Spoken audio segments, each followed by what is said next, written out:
Hey folks, it's Jeremy Kirkland. You're listening to Blammo. How we doing? We all hanging in there? Did we all do the Halloween thing the other week? We did. You know, took the kids out. It was great. I'll be honest, I was never a big Halloween fan when I was little. I don't know why. I mean, I like to get candy. Everyone's all into getting candy. But this year was great because, I got my daughter. She's almost 7. And then my son. And, he didn't dress up because he's, I'm just not going to deal with it. He's 2.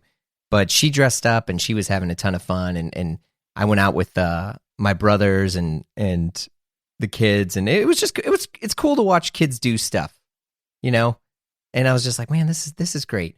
I will say that I don't really dress up for Halloween. But sometimes what I wear, people think I'm dressed up, right? I'm going to fall on my sword here, because I'll admit someone asked me who I was for Halloween, and I was in my normal clothes. They were like, "Oh, and what are you?" And I'm like, "Well, I'm her dad," and I was just, I don't know. I guess I'm cool, and that obviously this doesn't go over that well. But what was I wearing? I was wearing a big fit. I was wearing oversized pants, big oversized needle sweater. It's pink with gosh, it is a little frilly now that I think of it, but I love it. And I gotta say, like, I've gotten more into bigger stuff this year. It's comfy, but I've also gotten more into brands this year that are just doing things a little bit different. Brands that are doing this kind of like farm to loom style thing, which you'll hear me talk about with my guests in a minute. But a brand I've really, really fallen in love with is Dana Lee Brown. And if the name rings a bell, it's because this is not her first time making clothes or, even running her own brand. She used to run her brand as Dana Lee back in the late aughts. I don't know if any of you remember it. I remember we talked about this. There was this blog called Secret Forts, and I think he did like this profile of her or something. I mean, but it was cool. And I remember I got a pair of her pants, which, believe it or not, your boy still owns. They were just like these simple, well-made classic pants. And she recently, somewhat recently, relaunched her brand. Not that long ago. She took some time off, and everything I've seen from it, it's amazing. It's a small collection, but as you'll hear, it's not made or manufactured the way her previous one was, which you hear us discuss quite a bit. In fact, she's one of the kind of the few brands that are really leading the way in this sort of kind of. She used this term, which I'm kind of stealing from her. This like farm to loom production. In fact, all of her stuff is made in a relatively local radius, and it makes you think a lot more about the clothes because you're like, oh yeah, how did it take to get there? Like, it was great. It was very introspective. I love this brand. I'm extremely excited. It was a lot of back and forth between her and I to get our schedules synced to get this going. So I'm very pleased to bring this pod out to you. We chatted through her brand, why she manufactures this way, and working with local farms and makers to create some of the best menswear out there. I love it. Let's get into it. Here we go. How is it over there? You're like on an island? Yeah, we are on a little island. It's not far from Vancouver. Okay. BC. Yeah, been here for about 7 years now. My home. Yeah. Love it here. Yeah. Do you have real seasons there? Is it cold? It's kind of typical Northwest weather right now. So rainy. We had a drizzly Halloween night last night. Not super cold. But yeah, just a lot of rain, a lot of overcast weather. So, you kind of, I grew up here, so I'm very conditioned for that time of the year. It doesn't bother me. But I think for people who aren't used to living in the Northwest, it can be a difficult time for some people, Oh, I love it. I'm all in for, overcast and, it's going to be better on my skin. It's going to be, I don't care. I'm in for all of that. I don't need this like constant sun and 80 plus degrees. I'm in the Midwest in Missouri right now, and was like 2 days ago, it was in the 80s. Oh my goodness. Wow. Yeah. So I'm like, what is this garbage? And like, at least for me, as a person who loves clothes too, I don't really dress for the summer. I think the summer is just an absolute trash season for wearing clothes for menswear for me. And I'm basically just wearing the same shorts and like white tees all day. And I just feel like I can't express myself. Yeah. I lived in LA for about 4 years, and I kind of felt the same way when I was there. Like I just wanted to put on a nice sweater sometimes. Right? Yeah. I just couldn't. So yeah, it really, I hear you. It really, that can be frustrating. So how is the brand going? Because I think, and we'll talk about this. This is which iteration of it? Is this the second, third iteration of Dana Lee, now Dana Lee Brown? Technically the second. Okay. I had a couple other explorations before Dana Lee. So I guess, I was doing some independent design before that, like in the early 2000s. But yeah, this is the second phase of Dana Lee, I guess. Yeah. And how's it going? Oh, it's incredible. Yeah, it's incredible for a lot of reasons. It's incredible to be back doing what I love. It's just been nice reconnecting with community again. I forgot, I took about 5 years off. So you kind of forget about parts of yourself, when you take 5 years off. Wait, what do you mean? I guess part of that is, when you're a new parent too, that can consume, a lot of yourself. So, you kind of shift away from the things that you would typically enjoy doing to just trying to keep your kids alive most of the time.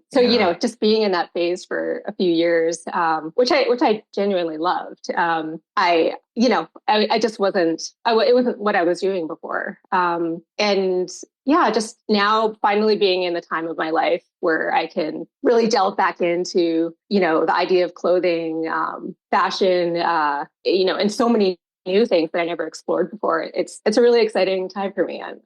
I'm super happy. Yeah, because we talked a little bit about this over text, but like, how many people are making up your company right now? I'm kind of air quoting that. Is it just you? Well, it's me. It's all very hands-on right now. I'm trying to get some help. I have a little help, but because everything is so new and I'm, learning about a lot of these new processes that I never dealt before, it's pretty hard to delegate to people, Yeah. So I am very much, I'm packing all my orders, developing all the fabrics, managing most of the production myself. And you kind of have to in the beginning because it's all an exploration, and I guess one thing that's different about what I did before was most of my time doing Dana Lee, it wasn't really an e-commerce time as much. Yeah. And that's changed a lot now. So, it's just, it's cool because I'm finding myself connect a lot over email more with people and clients directly that I didn't really have the chance to do in the beginning. And all that is very time consuming, but it's also very, it's such a great opportunity to learn about who is buying your clothes and who these people are. And you just get such great helpful insight and feedback that way too. So, I've been wanting to stay in touch with that part as well. So yeah, very busy right now. Yeah, but it feels like, as far as, at least I'm just speaking from the perspective of menswear, or maybe just like new brands. I'm kind of air quoting that right now. And new could be, new as a person that's experiencing it. It's not so much like kind of these larger LVMH or Kering fashion house brands.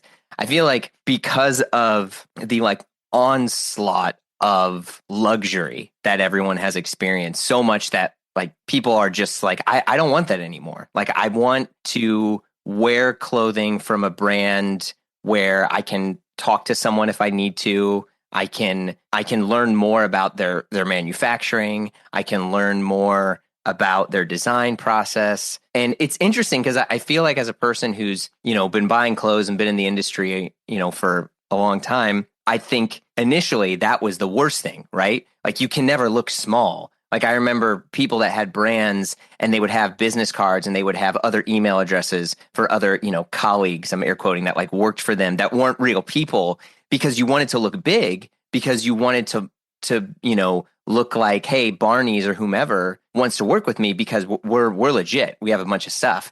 And now I feel like people are extremely averse to that. The price is not so much an issue with a lot of these folks now, in the sense of like people that are looking for this types of clothing. They're looking for, rarity and limited edition and, a better understanding about supply chain. So I'm kind of curious, like, what your thoughts have been on that, because you're in the most sweet spot in terms of the optics, right? I mean, I'm sure you're going through hell and various things that, we don't even have to discuss. But like, the optics of it, it looks like, oh my gosh, like you're the hottest brand, like, oh, and there's only a little bit of this and that. When it's gone, it's gone. We have to figure, and I think that creates a sense of urgency and excitement with your brand. I'm just curious how you felt about all this. Yeah. Well, I can totally relate to what you were saying before. I feel like I was in that time where previously where there was a lot of, you felt like you had to be bigger than you really were. And that kind of sucked because you never really felt like authentic. And I think people always expected more than what you could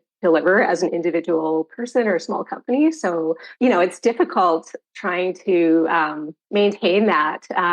And I'm just so happy to be in this time now where I feel like I can just be myself and that's okay. And that maybe being small and being totally hands-on is appreciated. So yeah, I think that's part of why I'm happy doing what I'm doing now, is just knowing that, it's okay if I send an email from my own voice, or it's okay if there's, a problem with production or something unexpected happens, and I can share that with people, and knowing that might be embraced or empathized with, a little too. Yeah, because that's the reality of this world. Making clothes is really, really hard, and making clothes perfectly can be almost impossible. Yeah. Too, so yeah, I'm happy being in this place, and I think the nature of what I'm doing too, just because of we're making fabrics almost completely from scratch. There is, it does take a lot of extra time. It is genuinely limited in the runs that we're making for a few different reasons. So yeah, it's just kind of how it's naturally evolved for me, I guess. Yeah, I don't think many people have that full understanding of, because you had mentioned that like you're making fabric from scratch. You mean actually like from beginning to end versus, and I'll say this for listeners, a lot of brands that are much, much bigger and have very, very large distribution, they'll go to fabric shows and they'll meet with fabric distributors and suppliers. And some of these people are middlemen, into which they're the ones that are responsible for importing the fabric to the country of manufacture, or from the country of origin to country of manufacture, whatever. And then, other stuff is which they're just selling fabrics that are totally made, which is like sometimes you can kind of pick it up too. Like if you go to store A, B, and C right now, there's a lot of this is actually true. Like there's a lot of Lord Piana, basically, for folks. I'll just say this real quick. Lord Piana has like skyrocketed their prices over the years, an effort to try to remove some of the people that they weren't as interested in carrying some of their products, because to have a Lord Piana product is in a way almost a lift to your brand. And so Lord Piana is like, all right, we're going to cull, 30% of these like lower level fabrics that have the Lord Piana name. And so because of that, we're going to fire sale a ton of this fabric. And there's Lord Piana fabric on a Supreme suit right now that is also similar fabric on two other places. And it's because they mark that down for like pennies on the dollar. And I think people don't understand, for like much, much smaller brands and brands that are like, brands like you, like Daniel Lee Brown, which you're working with the people that actually are growing the cotton, right? So like this is when it's made, it's made, and when it's gone, it's gone. What are the pros and cons of this, out of curiosity? Yeah. Well, it's true. There are, looking back in my past, I remember showing up at trade shows and feeling like I had all these really amazing original fabrics. And then I'd go walk around and I'd see other brands that had the exact same shirting as maybe three of my shirts. And yeah. I was like, okay, this is just how it is. At some point in Dana Lee, I did start trying to customize a lot of my fabrics, either through color, custom print, and that, I'm not sure the quality was as good, but just having something that was different, I felt was worthwhile. I guess, doing this more farm to loom process right now, it's just, obviously a more extreme version of that. It is really creatively pretty awesome because I can actually come up with something that's, pretty individual, either from the way it looks or just from the sources as well. And, that's been a lot of fun. I just, for me, that's almost taken over more the design is working on the fabrics. just because there's just so much to learn there. There's a lot of creative exploration. There's a lot of, I guess with all that creativity, the hardest part, especially since I'm working in a local model, is that the parameters are just so tight. Like what you can do locally. So there are a lot of challenges. Like, what are some things you can't do because you're local? Well, I would say the main limitation is in the yarns. I mean, we have some really beautiful fibers locally. We have really high quality cottons, from upland cotton to more like long staple sea islands, in the US. And of course, what Sally Fox is doing, which is the color grown cottons. There's a lot of varieties of wools that you can choose from locally. So I don't think that's the limitation. The limitation is really what type of yarn you can make. Because I think if you looked, 40 years back, there was a lot of textile industry here in the US and Canada, and we've lost a lot of mills over the year. And the spinning is such a crucial point to making fabrics. And, one of the limitations in our local spinning mill is the fineness of the yarn that you can make. So, you're never able to make a super fine yarn in the US that could create something that felt like a typewriter cloth or like a really high density poplin. And that hurts me because I just love that kind of fabric. I used to use a really high density poplin in my Dina Lee shirts, this basic dress shirt that I would make. And I just love that fabric so much. But that's something I can't really do within these parameters. So yeah, it's kind of been a process of like, okay, what kind of yarn can you make locally? What's the beauty in that size of yarn, and what kind of fabric can you make within those limitations? And yeah, I mean, I'm a designer who really, I like having parameters. I find it's almost more creatively motivating if you have parameters than, to be able to walk into a showroom and choose from just hundreds of like incredible fabrics, Right. Yeah. So that's, I don't know, it's been challenging, but also really creatively motivating to me at the same time. Yeah. Like, I mean, the concept of design with constraints, right? I mean, you're limited by what you can use, kind of forcing you to innovate in maybe different ways, I suppose.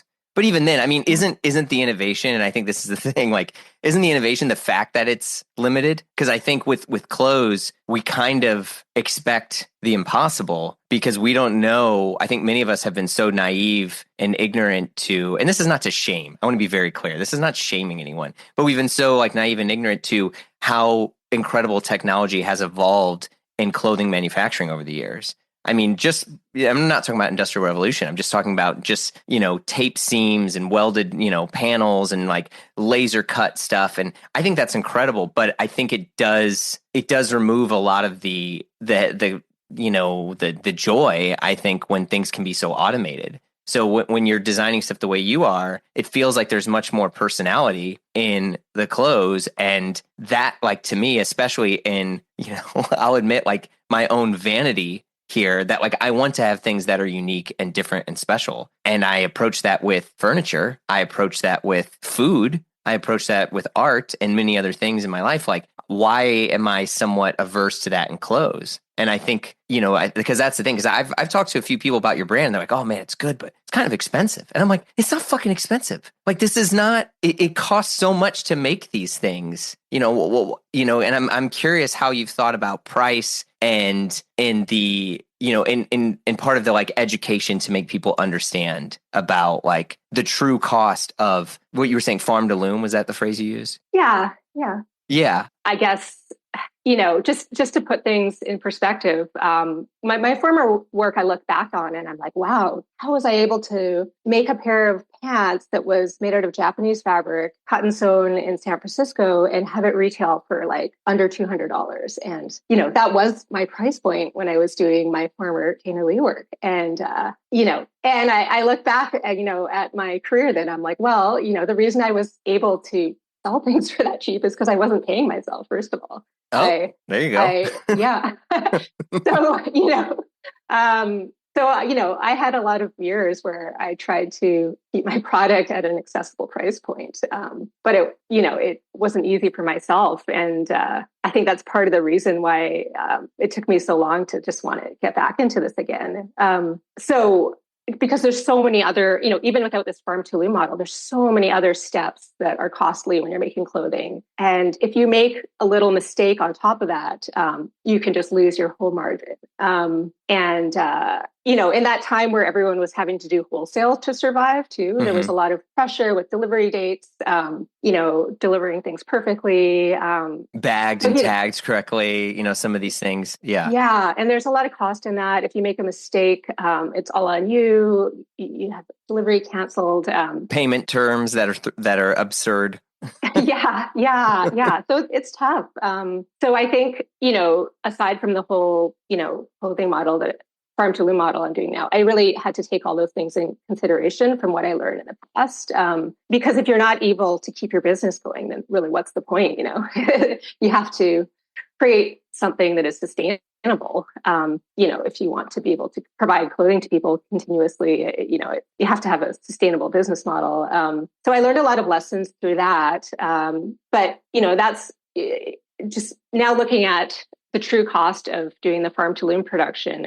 I guess on top of the regular cost of making clothing, we're buying the cotton and wool all locally. So when you're working with local production from the farmer to the final finished sewing good, number one, you are paying, everybody that I'm working with is in a proper employment structure. So people are getting paid much more per hour than they would be if it was somewhere else in the world. So that those costs add up really fast when you're, not just doing the sewing here, but the growing is happening here, the fiber processing, the spinning of the yarn, all the transportation that happens in between. So my price of what I'm selling now, I believe, is a true reflection of what it takes to produce something completely locally. That's a lot different than if you're importing fabric and just having something sewn locally.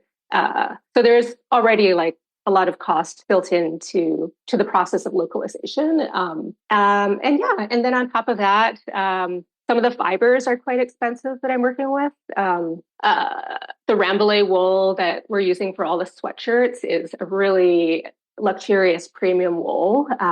It's just so soft and so smooth and so light. But that costs more. I mean, it's a luxury fiber. Yeah. And you'll feel it when you wear it. Buying color grown cotton, because, people who grow color grown cotton are so. Can you explain what color grown cotton is? I'm unfamiliar. Yeah. So it's, cotton in our natural world, going back to ancient times, has always grown in more colors beyond just white.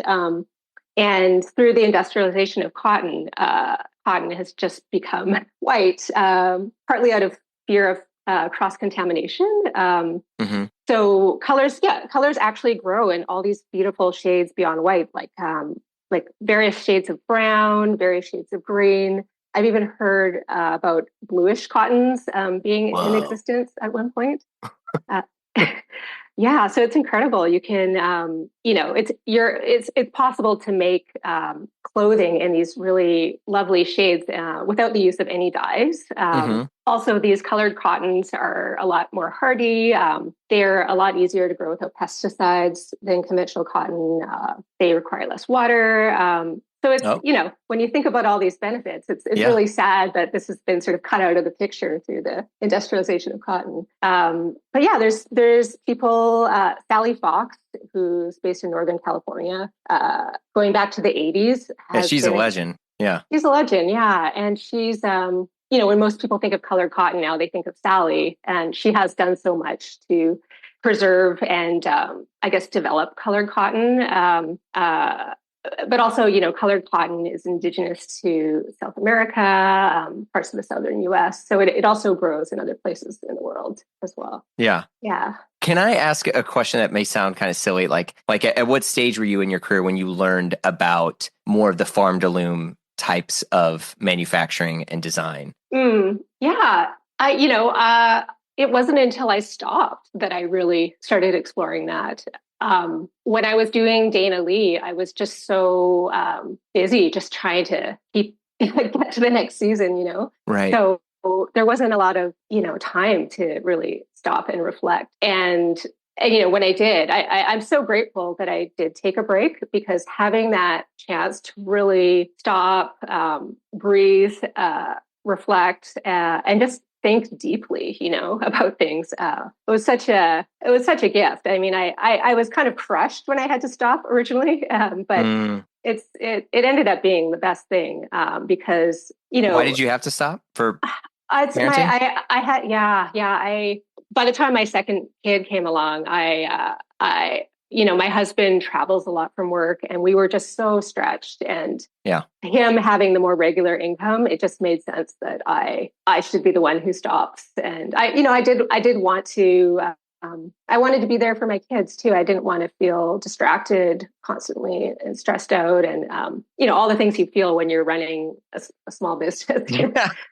so so yeah, I guess I have to thank them for that. But yeah, I stopping and thinking during those times was when I really started exploring agriculture, and the possibilities of custom local fabrics. Hmm. I never thought that was possible before. I did kind of dabble in sweater production when I was doing Dana Lee, and actually my very first Dana Lee collections back in 2008 and 2009 were making hand knit sweaters with Canadian wool. And I actually did try to explore that at that time, Hmm. but it was just so hard to find supply chain people back then to do like a full soil to limb product. And I think it's because people didn't have websites like they do now.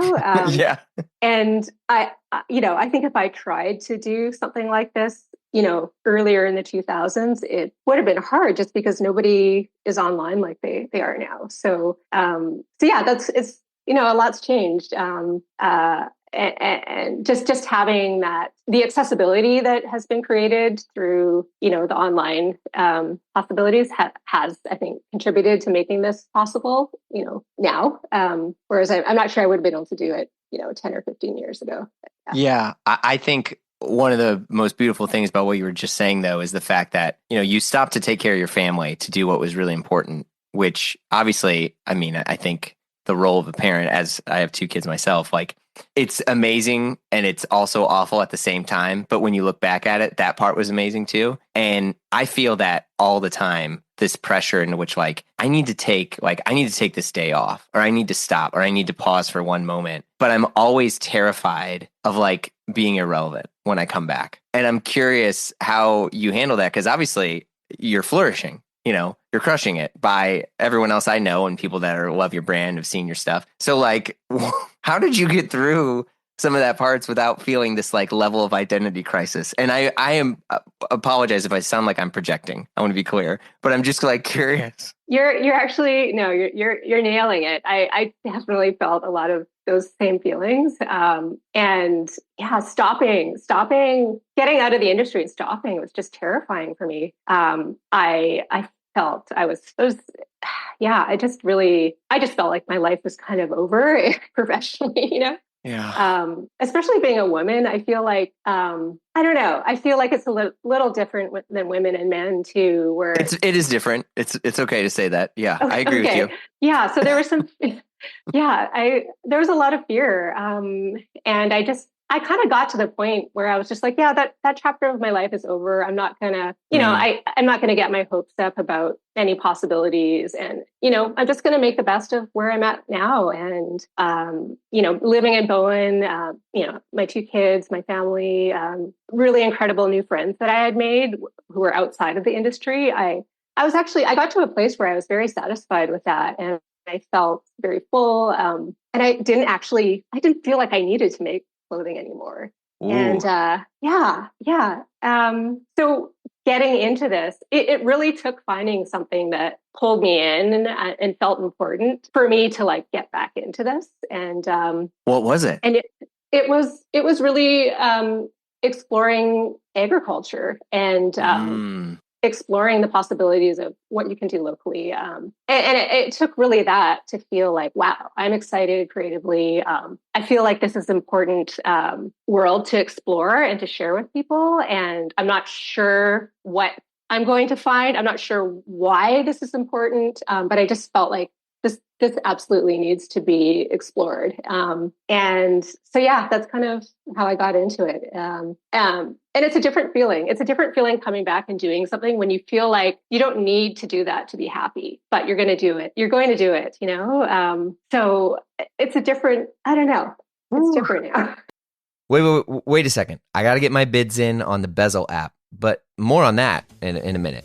I get all sorts of emails and questions from you all, which I love to read and respond. And one thing I constantly get, and even read in the Blamo Slack, is what watch should I buy and where should I get it? It's a wild world out there with all sorts of websites and shops, but I go to Bezel. Bezel is the trusted marketplace for buying and selling your next luxury watch with expert in-house authentication on every purchase. First off, folks, it's getbezel.com. That's getbezel.com. But I use and recommend Bezel because it's the best of both worlds. You can go to the site and browse a marketplace of luxury watches, over 16,000 of them, by the way, which is a lot. And I know that Bezel is going to authenticate your purchase.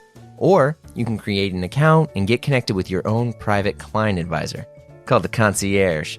Because look, making a watch purchase can be confusing, especially when you don't know all the reference numbers. When was this made? Did they use ceramic then? Is it a triple lop, dingle top? What the heck? I don't even know. But they do at Bezel, and they're here to help. Concierge, baby. Look, if looking for your watch to mark a special occasion, or maybe you're just doing research, right? They even have their own journal where you can learn all the ins and outs about Bezel and the brands and all the stuff that's happening right now. But back to my bids. Yes, Bezel now has auctions, and not just any auctions. They got Rolex, they got Cartier, they got Audemars Piguet, all the big dogs and more. So you can discover, bid, and know the Bezel team has got your back with verified in-house authentication. So visit getbezel.com on your smartphone or computer. Bezel, the trusted marketplace for buying or selling your next luxury watch. Yeah, I had to kind of step back a bit when you said that, because I feel like that's like ultimate like happiness and joy, or like nirvana, in a sense that you're just like, oh yeah, you don't need to do this to be happy. Like, your happiness you found somewhere else. And I'm curious, like, do you feel that allows you to maybe take more risks because it's not, all on the line sort of thing? Like there's more security in that, right? Yeah. I feel like you can make more authentic decisions. I feel much more comfortable now. If I feel like I can't meet a deadline, or I can't make something that I'll be happy with, I feel much more comfortable just pausing and taking a break than just trying to like push through. So, and also, with pricing things, I feel confident pricing things the way I am now, and knowing, okay, this might not work for some people, and some people might not get it, but this is just how I need to do it. And just feeling, I just decisions that feel more authentic, not so fear driven. I think. Yeah, I think that's such a beautiful, feeling that you must have, and I hope that obviously people listening to this, like, they can walk away with at least something like that, and just being, because I think that's the thing I was saying, where it's like I'm always scared to let someone down. I'm always scared that something that I may not do or may not do enough of is going to affect, I make a joke about this, but it's like rooted in so much truth, where my friend was like, oh, dude, when you move out of New York, you just put your career back 10 years. And I was like, a part of me was like, dude, fuck you. Like, my dad was, there was the pandemic. My dad's health was declining. I wanted to be this parent. I want to try to do these things. And I'm like, surely there's a way I can find, a way to do both of these, right? Or something. And he was like, dude, you just set it back 10 years, man. It's over. And I was like, dang, dude, for real? And I think it goes to show you too. It's, I mean, when you're making something, at least in your case, like when you make things that are beautiful, like people are just going to find it, because I think a lot of people have, you've done other press, here and there, but it's not like, oh, you have a bunch of reels on Instagram and TikTok and you do, like you're just making your product and people are finding it because it's good. And I think that's just like a really incredible achievement.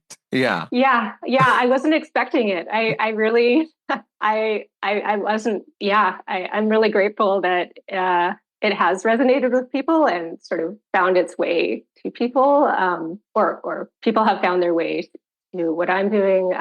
Yeah, I wasn't expecting that. And, I feel so lucky to be in this place right now. And the more, the more that happens, the more I can do too. So that it's just really exciting knowing that I can do some. There's a lot of minimums involved in making these fabrics too. So just knowing that I'm on my way to being able to develop even more exciting fabrics is pretty. Yeah, it's pretty cool. It's pretty cool. Yeah. And I'm curious how much because when you look at Dana Lee 1.0, right, for lack of a better term, the silhouettes, some of the styles were a little bit different than what they are now. And I'm curious, how much did the silhouettes evolve from understanding more about production, or because there's a bit like, like your clothes now, it's a little bit, there's a little bit more bagginess. It looks great. I mean, it's the stuff I prefer right now, but I'm curious, like how, when you were thinking of, the new iteration of the brand and what you were making, like how much were you like, okay, I'm going to change some of these silhouettes? Yeah, fashion is fashion. Fair. I come from a fashion background first and foremost. I got into clothing because I just loved styling myself. I loved clothes. I loved fashion. So that actually was where I started off when I was young. So I've always been sensitive to sort of the ebbs and flows in fashion, and part of me doesn't like that, but there's always part of me that is connected to that. I think. So I think just the way things are looking now are just resonating. It's just what's going on right now. I do. I look back at my Dana Lee pants from 2012 to 2015, and I'm like, oh my God, these are so skinny. They were slim. I had a pair. Yeah. Yeah. But then I think back to that time, and I remember like, oh, these were actually like on the less slim side of the scale at that time too. They were more straight leg than they were slim for the folks that were wearing slim stuff, in the sense that they weren't like skin tight. I still have mine. They're upstairs. Yeah. I mean, they're yeah. That's sweet. Which ones do you have? Are they do you remember what kind of fabric they are? I had it was almost like a whipcord, kind of like tan, sort of like chino thing. Because I mean, didn't you do a thing with, was it James from Secret Forts? Do you remember? I mean, this is a long time ago. Yes. I did have a little interview with James at Secret Forts. Yeah. Yeah. And I think that was where I first discovered, I don't know, discover, that's not the best word, but that was when I first heard about you. And, and then I remember, maybe because you weren't sold at Eunice, but I'm trying to remember where I'd gotten it. But yeah, I had gotten, because at the time too, this is like early or late aughts, early teen 10s, 11s right there. And it was also kind of like this somewhat Americana, but we were at kind of leaving that time period. I mean, I feel weird talking about fashion dates, but yeah, I would say it was in a nice way. It was a very simple trouser, and I think looking back, because I just did a massive wardrobe purge, and I looked back at a lot of the things I got rid of, and a lot of the things were at the time when I got it extremely, trendy, to where this shirt that I'm wearing right now, this is old Brooks Brothers black fleece. This is, I think, from 2000. This is, I think, from the first collection when, I mean, it's a university stripe Oxford, but it's patched on both elbows. I mean, I've just worn through it, and I look at the stuff that I've kept, and it's, a lot of it is the most kind of simple, basic things. But I think some of that is where I've gotten older, and I feel like I don't have to try to communicate my status in the world based on what designer piece I'm wearing. I can just no, this feels good. fits me, it flatters me, end of story, but yeah. Yeah. Well, I love your shirt. I do Thank love your you. shirt. I love the patches on it. Yeah, my mother-in-law is an amazing, amazing seamstress and quilt maker. And I remember I was telling when she had done some repairs for me for like some jeans, and she did a very, very, very good job, like too good. And I was like, no, no, no. I was trying to show her, like Japanese like burrow stuff, and she's like, well, that's like a little messy. Like, why would you don't you want it like neat and perfect? But I realized she was coming from this, like she makes, like perfect quilts and she's been making stuff for 20, 30 years, and I was like, no, I kind of wanted it a little sloppy, because like when I Yeah. gave her some of the stuff, she's like, well, I need to find the right patch. And I'm like, no, no, no, no, just here, take this weird blue one. She's like, well, that doesn't match. And I'm like, no, no, no, this is how I want it to look. Yeah, you're going for the wabi-sabi look, and Exactly. Yeah, I'm trying to yeah. explain that to her, and she was like, "Oh." But yeah, I mean, anytime I realize I'm very blessed where my mother-in-law can just fix up all my favorite stuff. But because of that, I get to keep my things longer, and I'm not, I'm not just buying everything. That being said, I still probably spend way too much time on my phone at night on eBay buying things that, like, why did I buy another Phil Collins t-shirt? I don't know. Yeah, yeah. It's I think if you come from a place of loving clothing and fashion, it's there's always going to be something that pulls you back in, and I think that's one of the reasons. Actually, this is something that I've been thinking about a lot. So when I was doing Dana Lee, the original Dana Lee, the thing I was really focused in at that time was the idea of making pieces that you could hold on to and wear and feel relevant in for as long as possible. Yeah.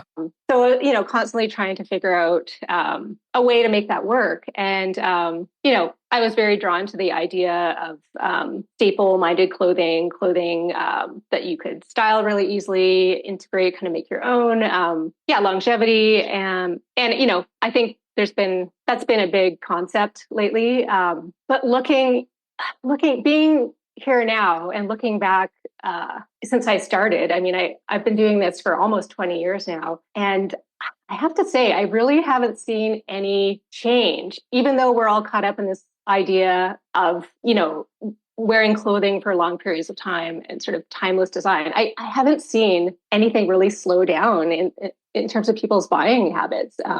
And in terms of the trend cycle, I just don't see that translating. Yeah, and You're talking about I think consumerism is basically what it sounds. Yeah, because that's unfortunately not going away. People are like, I'm going to buy better, but I'm still going to buy just as much. I'm still going to buy a new piece every season, and hi, my name is Jeremy Kirkland. Well, I think a lot of us like this idea, but there's just still something that's keeping people feeling like, oh, I have to get a new pair of pants this year because ones I was wearing last year are just 2 inches too small in the hem circumference or something like that. Right through the heart, through the heart. And don't feel bad, you're not alone. And yeah. So it's when you think about that, I don't know. I just felt like this is something that's really really attainable. And if it's not, we really have to start thinking more about how clothes are made. If this continuous cycle of trends will keep happening and buying, I think that points to the urgency more and more of, well, we just, we do really need to make sure that things are made in the most sustainable, responsible way then, if it's just going to keep continuing. And I think that's partly what also led me to this was just coming to terms with that as well. And making clothes that look timeless isn't enough anymore. I think we really need to urgently start thinking about some other aspects of how clothes are made. Yeah. I mean, you're talking about also a larger thing that is even for some folks, it's like a political thing in the sense that when people talk about like price sensitivity, and a lot of it is, all these discussions based around inflation, right? And there's a handful of economic folks, and there was a New York Times piece that came out the other day about this, in which they were talking about like people were still aggravated about inflation, but a lot of it has slowed down. Like there's a handful of grocery prices that have decreased. The inflation rate is been wildly tamed, which, excuse the oxymoron. It's just gone down so much. But people feel frustrated about it. And one of the things that they pulled out based on like people who participated in this research is that consumerism is just skyrocketed. People are just buying more and more, and they're buying more and they're buying more often. And I think it's not just like the Costcoization of things, but it's like that is one of the things that also was kind of trained on people when the pandemic started, into which there was fears about things not being available. So people who didn't have a history of purchasing more than they needed at one time started doing that. So you had that in combination with the people who already were purchasing, like my in-laws who have, 6 years of Tylenol in their basement. So if you got a headache, it's all over there. Pile on over to my in-laws because they're, God bless them, I love them. This is no shots to them, but man, they got the Tylenol and the wheat thins on lock. But it's like so many more people were purchasing more and more and more often. And so they were like, well, yeah, things are so much more expensive. And it's like, well, no, it's not.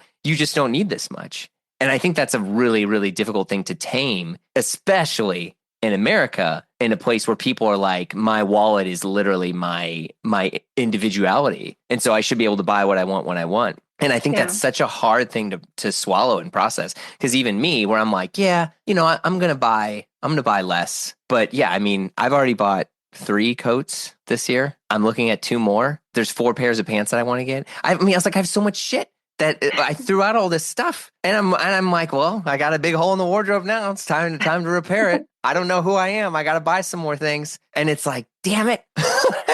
Yeah, and that's a very human. It's a human thing. I think I just, you're not alone. I feel that way too. I don't buy a lot, but I still, as the trend cycle changes, I feel like I need to buy something new. You got to get some big fits now. I do need to get some big fits. It's just always, there's always going to be that sort of, I don't know, that feeling, that looming feeling of, not wanting to feel irrelevant. Yes. Oh, ouch. It's part of relevant. As much as I like this idea of wearing the same clothes over and over again. Like that's in my sort of utopia.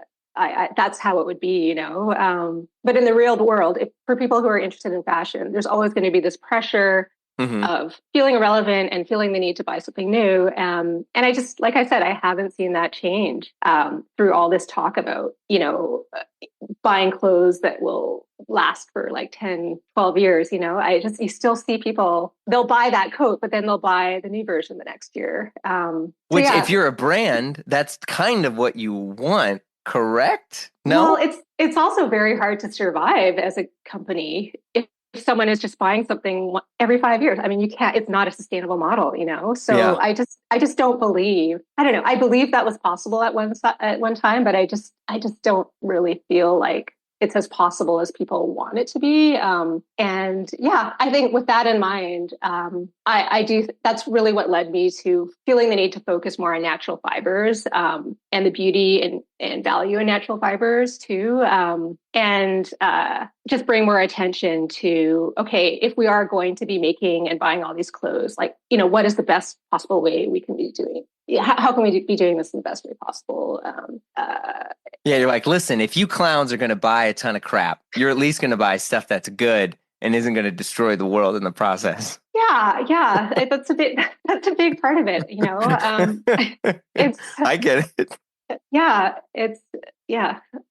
So I'm constantly looking, thinking about that in my head about, for me to want to participate in this, just wanting to go down that rabbit hole as much as possible was really, really important for me. Yeah. So with that being said, I mean, looking at, your stuff online, everything is gone. Everything is sold out. How have you been handling just production to, get things in stock or doing that? Or like, do you just be like, look, like when it's done, it'll be done and I'll put it up there. But otherwise, because it's not like, hey, here's the fall winter collection and here's my Black Friday sale, like you're just, how are you navigating that stuff now?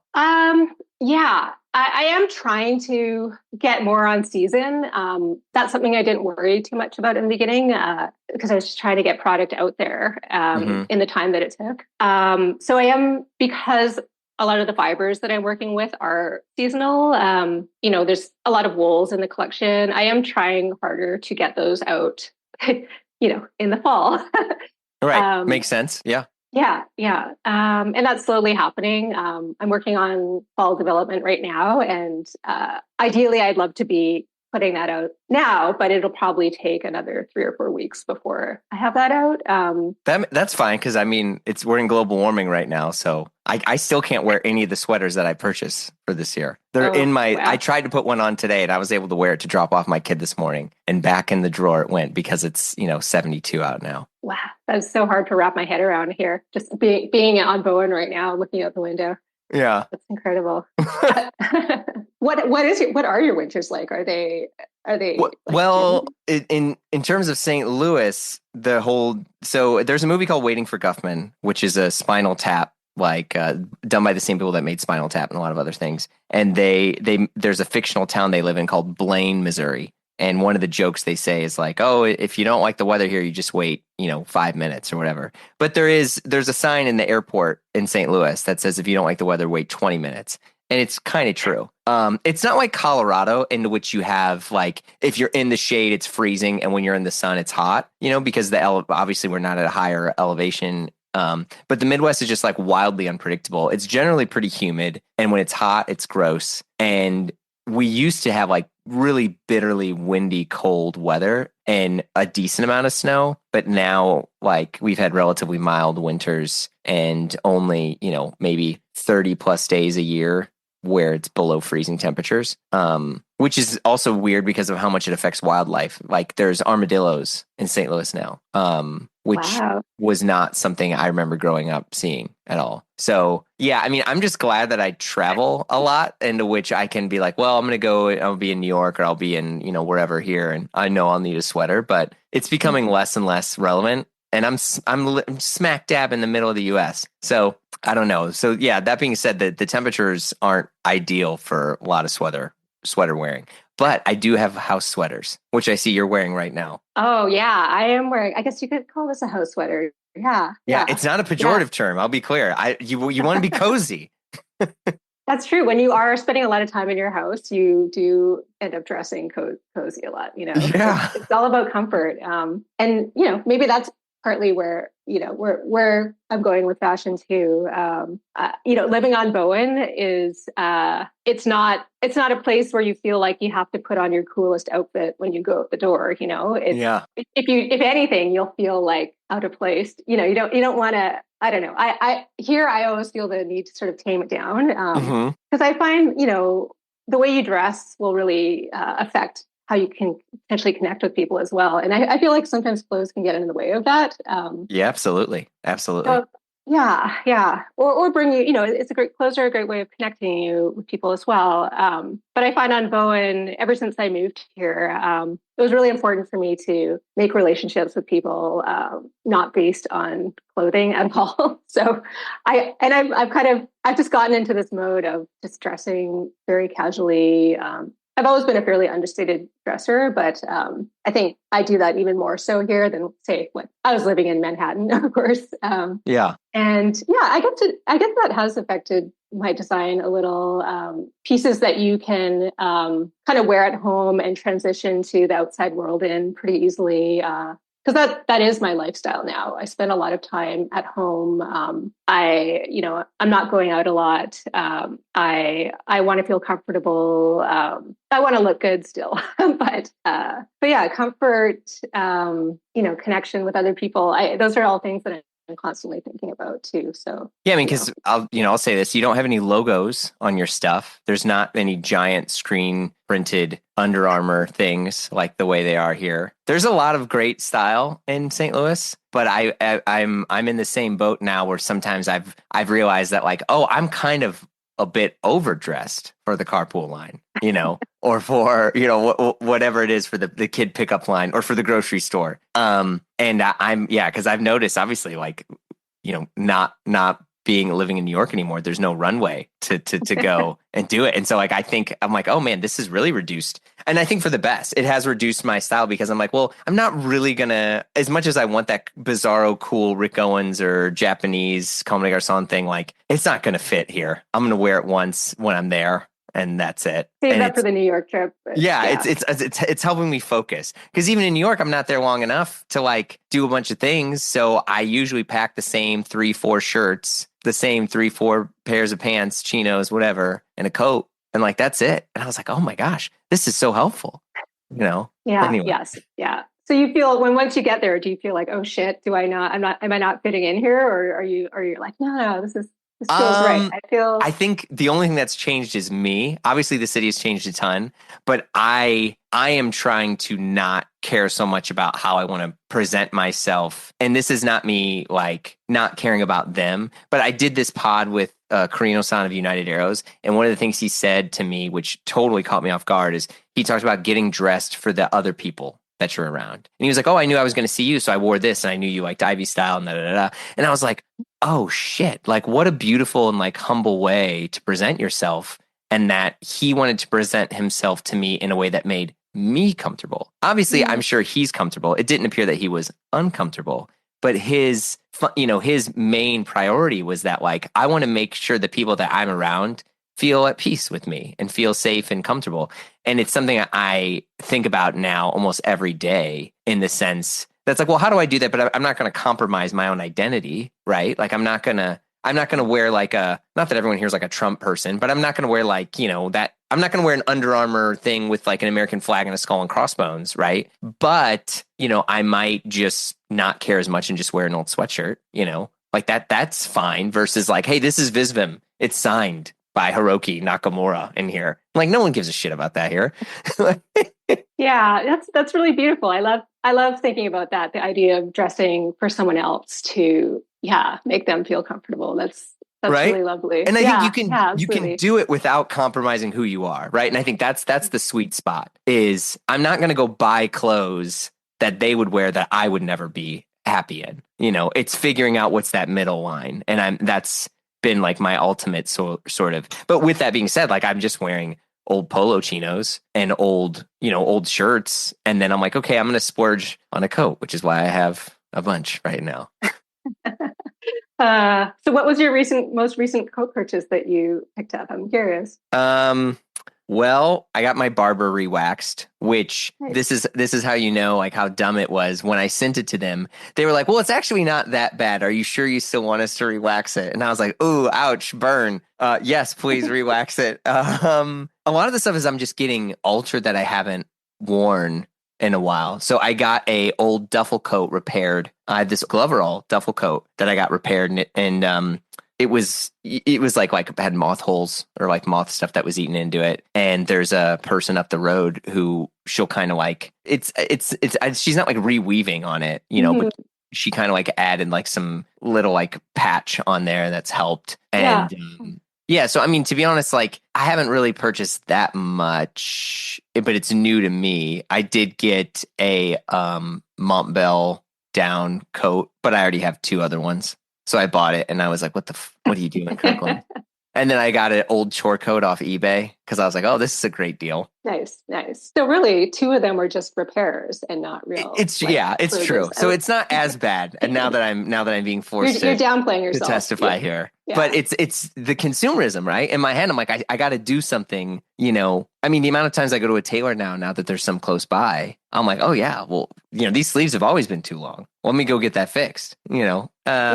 I love that. I mean, sometimes you can, in this climate of fashion where a lot of it is about fits, you can probably just take some of your old stuff and just add a few centimeters here and there. Yeah, I was gonna say most of the time we're adding. Let me be honest, we're letting things out. The old dad. Even though I'm going to the gym, the dad bod is really becoming a dad bod, and I'm having to be okay with that. I love that. And embrace it. Yeah. What about you? I'm curious, what are the clothes that you buy given the fact that you can make your own? Well, this is really the first time in my clothes making career that I actually have made clothes that I make a size that fits me. So Hey, congrats. yeah, yeah, it was something I was always trying to do with the old Dana Lee. But I just actually when I started that, I wanted to do women's from the get go. But it was just too hard to do. So my smallest size in Dana Lee was always too big for me to wear. So I could never. I just and the court, there's this idea of making all gender clothing. But I think in the end, when women wear men's clothing or female bodies wear men's clothing, the lengths are always going to be not right. So you can, Yeah. I don't know, things just don't look as cool as you kind of want them to be. And actually, this season we're making a special grade for women. So the extra small for men will be more cropped in the length, more cropped, yeah, just slightly different proportions in area. So I'm really excited about that. I'm really excited about finally being able to put on one of my own pieces and look in the mirror and be like, okay, yeah, like it's just like hitting all the right spots, Oh, that's amazing. Yeah. Yeah. So I don't know, I will be able to wear my own clothes for once, I guess, in a way that I like the look of. But I don't know, the sweater I'm wearing is actually my most recent splurge. And this was actually made by somebody on Bowen Island who had a small 3-acre farm. Wow. Yeah, and she's just an incredible person. She used to be a designer. She used to be a really incredible technical designer for North Face, a few other technical brands. And I think, I don't know, 5 or 6 years ago, she decided that she wanted a life change and she started a very small regenerative farm on Bowen. Oh my God. Yeah, and of What a course, pivot. I know, it's amazing pivot. So this is her wool. It's all naturally brown wool, no dyes, and she actually hand knit this piece that I'm wearing now. Wow. Yeah, it was $600, but I understood. I'm like, yeah, that's how much it cost, like Canadian dollars. Yeah. Which is I mean, about. that's still a lot. And that's curious. Did you know the price before you agreed to buy it? Or were you like, that's awesome, I'd love to get it? And she's like, great, I'll make you one. And then, because this happened to me with the desk once where we were like, oh, your husband makes desks. That's awesome. I'd love to get one. And he's like, yeah, I'll make you one. And then one day he's like, hey, I sent you a PayPal invoice for like $2,000. And I was like, shit. Oh man, yeah, you always got to ask first. It's I actually did. I did know her price. I actually looked it up online, and Oh, okay. So she I kind of sells knew what I was online. getting into. Okay, Yeah, good. she sells a little bit online, so I kind of knew Okay. what I was getting into. So yeah, I was prepared for that. But That wow, yeah, helps. $2,000. That hurts.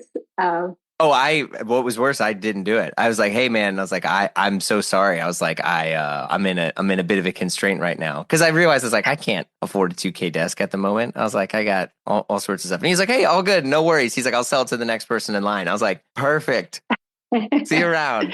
We're What a still relief. buddies. Yeah. I know what you mean. It's nice to want to support people though, and Oh, absolutely. it's Yeah. yeah. It's so I am looking now more for. There's so many other creative people in my community, kind of surrounding community in Vancouver. So there's the Ulterior guys.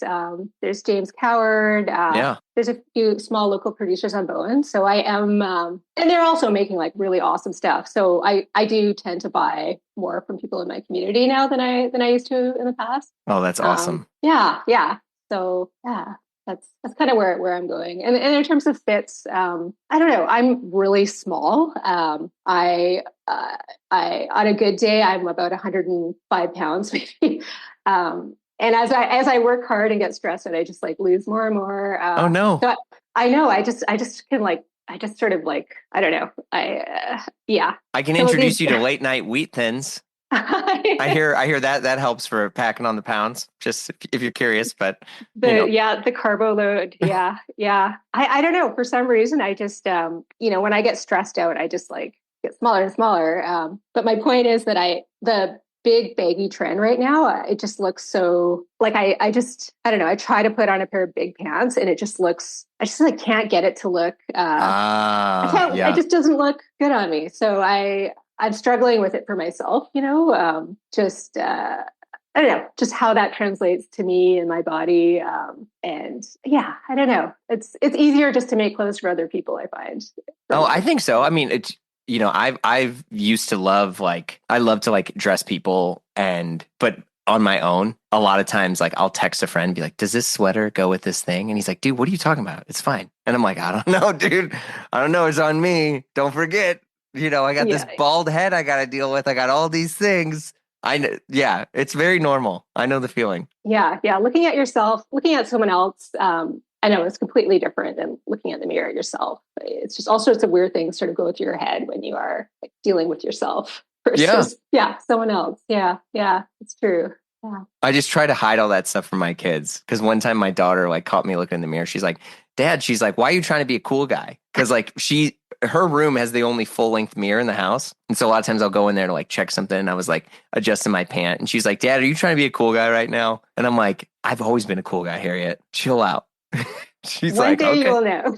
Yeah, I'm like, I'm cool, okay? It's all right. You guys can party. Just stay here.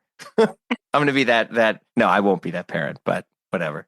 Yeah. I know we try to convince our kids sometimes that like, hey, look, your parents are kind of cool, actually. Like, your dad makes all these cool movies. Like I am actually a real fashion designer. So, like maybe you should wear that sweatshirt that I think looks really good on you, Peter. But like, just like, come on, like I'm a fashion designer. I know what I'm talking about. And like, just look it up, but they're just, nothing we say gets through to them on the clothing level. It's pretty funny there. Yeah. My daughter likes to, she likes to take scrunchies, like scrunchies, like for your hair, and she wears them around her legs. And I was like, okay, but I love that somehow, because I was telling a friend about that. He's like, oh, that's amazing. He's like, dude, you've just like, he's like, you might be annoyed. He's like, but like, you've helped create an environment where your kids feel they can express themselves. And I was like, oh shit. I'm like, yeah, that was the point of my story. You missed it. That was what it's like, versus I was telling this to him. I was like, I don't know why she does that. That's so crazy. Yeah. There is something really cool about just letting your kids, find their way themselves. I see these other parents who are really, really trying to like impose their aesthetic onto their kids. And, when I think back to all the people that I knew growing up who had the coolest style, like the coolest, just the way they put themselves together. I don't think it had anything to do with their parents. I think they just sort of came up with that themselves. And that's why they're so cool. They just sort of like found their way themselves and found their look and, their swagger. And I think about that and it just makes me want to take a step back and like, okay, you know what? I'm just going to let these guys just do it themselves, and see what they come up with. And, there you go. Yeah. Thank you so much. It was just an absolute pleasure to chat with you. So thanks Jeremy. Again. You too. Bye-bye. You've been listening to Blamo. Our show is produced by Blamo Media. We're edited by Amar Lowell, and our theme music, as always, by the mysterious Breakmaster Cylinder. If you like what you heard, you know the drill. Share the pod with a friend. Leave a review on Apple Podcasts. Give us 5 stars or thumbs up on whatever other thing you're listening to us on, whether it's Dingledorp or Bing Bong, whatever it's called. But you can also follow us on Instagram for all the hot content. If you want to talk to us and give us your hot take, we'd love to hear from you. You can send us an email at info@blamopod.com. Last but not least, super, ultra important, if I had a air horn, I would press it right now. You got to come and join us over on Patreon because the fun never stops over there. Look, the live show, the free show, whatever you want to call this, we take breaks here and there, but Patreon, it never stops. And we also got exclusive shows like Dye Workwear, hosted by Derek Guy and Peter Zotolo, and the Triple J Show, hosted by yours truly with John Moy and Gene DeLeon. There's just a ton of stuff over there. So check it out at patreon.com/Blamo. If not, no worries. We got hundreds and hundreds of free episodes in the feed and more to come. So we will see you all soon.